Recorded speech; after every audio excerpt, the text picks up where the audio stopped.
March 15th, 2026. The world changed overnight.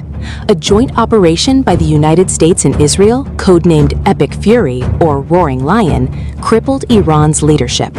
Supreme Leader Ali Khamenei and dozens of other high-ranking officials were killed in a decapitation strike previously only seen in Hollywood movies. But what followed wasn't collapse, nor was it surrender. Quite the opposite. The Persian lion rose in a fiery rage. Iran launched Operation Truthful Promise 4. Hundreds of hypersonic ballistic missiles and Shahed 136 drones rained down on American military bases in the Gulf, from Bahrain, Qatar, the UAE, to Kuwait and Saudi Arabia. Israel's Iron Dome was reportedly breached.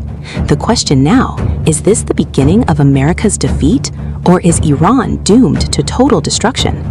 In the next 20 minutes, we will dissect the greatest battle of the century, a desperate wager between a superpower and a regional power that refuses to die.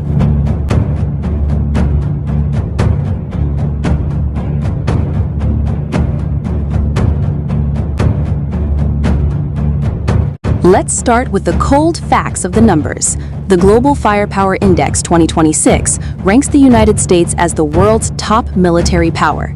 Israel is in 15th place, and Iran is just below at 16th. But these numbers hide a far more complex reality of warfare. U.S. power. America comes with a fleet of over 13,000 aircraft, including fifth-generation stealth fighters, the F-22 Raptor and the F-35 Lightning II. They have carrier strike groups that can sail anywhere on Earth. They have a multi-layered defense system, THAAD, Patriot, and Aegis. Israel power. Israel relies on the most advanced technology in the region. Their F-35 fleet is fully operational. Iron Dome, David Sling, and Arrow form a multi-layered air defense system that has long been considered impenetrable. Iran power. So what about Iran? On paper, the Iranian Air Force looks like an open-air museum, aircraft from the era of Soviet and F-14 Tomcats left over from the Shah's regime before the 1979 revolution. But don't be fooled. Iran has developed a completely different military doctrine. They aren't trying to defeat America in conventional warfare. They're building a force for asymmetric warfare. Thousands of ballistic missiles are stored in underground bunkers stretching across the country. The Khorramshahr-4 missile with a range of 2,000 kilometers, the Fatah hypersonic missile claimed to be capable of penetrating the most sophisticated defense systems, and the cheap but deadly Shahed 136 drone.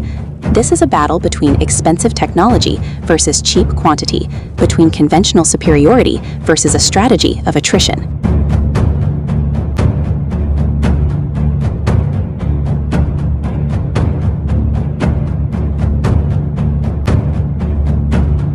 When America and Israel launched the opening strike, they believed it would be a lightning operation, perhaps 48 or 72 hours.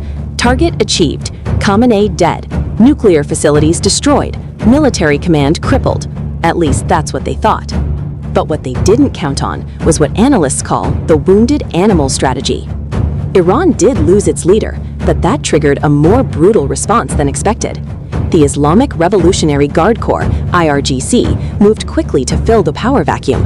They appointed Mojtaba Khamenei, the son of the late Supreme Leader, as successor, a hardliner known for his close ties to the military and his refusal to compromise with the West. And then the barrage of retaliatory strikes began. Al Udeid Base, Qatar. America's largest airbase in the Middle East was targeted by dozens of Iranian missiles and drones. Most crucially, the AN/FPS-132 radar, an early warning system worth billions of dollars, was severely damaged. America's surveillance capabilities in the region were completely paralyzed for several days. Fifth Fleet Headquarters, Bahrain. The U.S. naval headquarters for the entire Gulf region was hit by a missile. Command and control were disrupted. For the first time in decades, the main U.S. military base in the Middle East proved vulnerable. THAAD Battery, Jordan. America's most advanced air defense system, costing up to $300 million per battery, lost a radar. This was the first time in history that the THAAD system had suffered a combat loss. It symbolized the failure of the defense paradigm that America had sold to its allies. Babco Oil Processing Plant, Bahrain. Iran attacked more than just military targets. Vital economic facilities were also targeted. Black smoke billowed above the oil installations, sending a clear signal. This war would affect everyone's pockets. What shocked the world most was the IRGC's claim that it had penetrated Israel's Iron Dome and targeted Prime Minister Benjamin Netanyahu's office and the Israeli Air Force headquarters, a claim difficult to independently verify, but enough to create psychological panic among the public in Israel.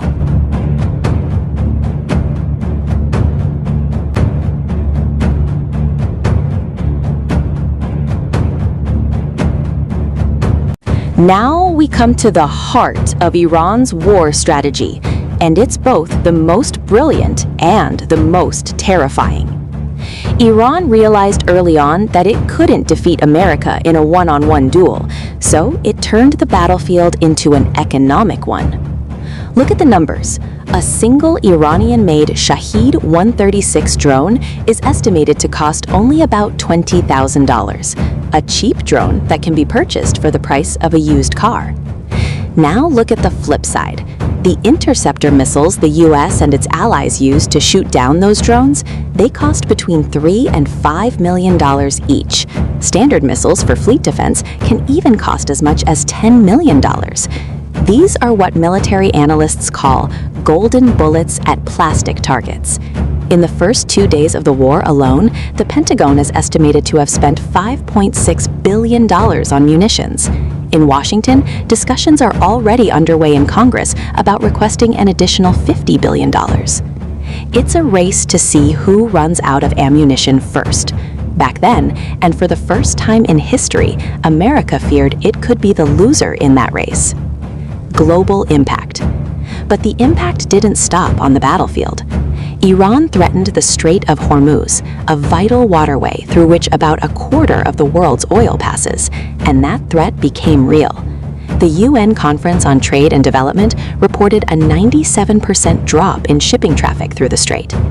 World oil prices soared past $116 per barrel. Shipping costs soared by more than 90%. Already high inflation in many countries worsened. The most vulnerable developing countries felt the brunt of the impact.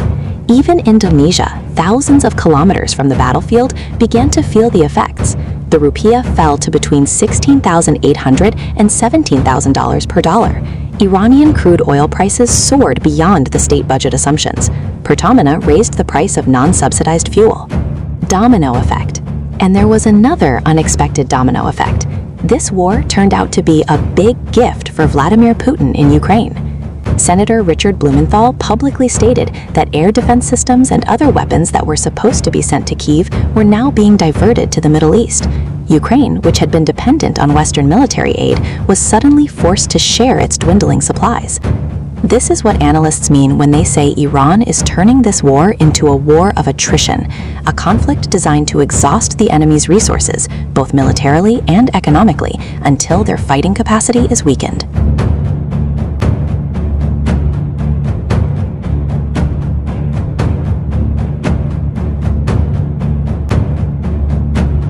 When America and Israel bombed Iran, they had one assumption: the Iranian people, tired of economic sanctions and dissatisfied with the regime, would rise up against their own government. The theory of a second wave of the Arab Spring would take hold in Persia. They were wrong. What Western intelligence analysts didn't predict was the opposite effect. The attacks would actually spark national solidarity. A source in Tehran described the paradoxical situation. Windows are shaking day and night from the bombs, but life goes on. Shops and banks are open. Supplies are available. Most of the population has not left the capital. Of course, there was dissatisfaction with the government. That had been going on for years. But when foreign attacks hit infrastructure and talk of possible internal disintegration began to spread, the response was the opposite. People are not prepared for Iran to fall apart, said the same source. IRGC's role. And behind all this, the IRGC moved with a speed and efficiency that surprised many observers. Within hours of the opening strike, the IRGC had taken complete control. They were not only directing the battlefield, but also organizing domestic logistics. One Iranian observer said that goods that used to wait weeks at ports were now being cleared immediately. Mail could follow later. This was preparation for a war economy, ensuring supply lines kept moving under pressure while strengthening the IRGC's control over the country and asserting continuity of government. Mojtaba Khamenei. Then there's the Mojtaba Khamenei factor. Iran's new leader is not known for compromise. Over the years, he has built close links with the IRGC and opposed engagement with the West. He represents a hardline shift at a time when the country is at war. To observers, this is a signal that Iran will not give up. They are fighting with the belief that this is the final confrontation with the United States, wrote an analyst in the Pakistan Observer. A belief that aligns with the apocalyptic elements of Islamic prophecy, one that makes them prepared to suffer heavy losses. This is the greatest paradox of America's decapitation strike strategy. They are killing an old, potentially vulnerable leader, and in return, they are getting a younger leader who is tougher, closer to the military, and better prepared for a long war.